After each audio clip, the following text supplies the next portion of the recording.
नमस्कार. तहसीलदार मॅडमांचे अतिक्रमणला आशीर्वाद.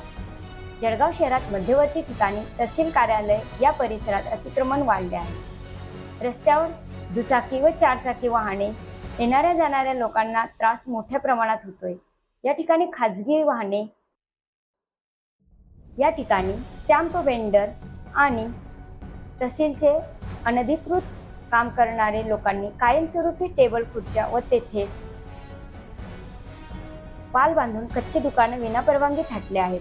महानगरपालिका व पोलीस वाहतूक शाखा तसेच तहसीलदार मॅडम यांनी या अतिक्रमणकडे दुर्लक्ष केले असून याकडे त्यांचे जाणून बुजून दुर्लक्ष केल्याचे दिसून येते.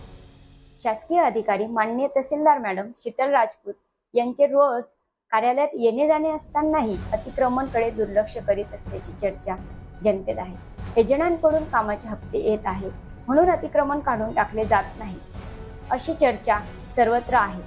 तहसीलदार मॅडम या शासकीय कार्यालयाच्या वाहनात रस्त्यावरून येतात का आकाशातून उडून कार्यालयात येतात याचे आश्चर्य होत आहे. अतिक्रमण कायमस्वरूपी काढून टाकण्याची मागणी जनतेची आहे.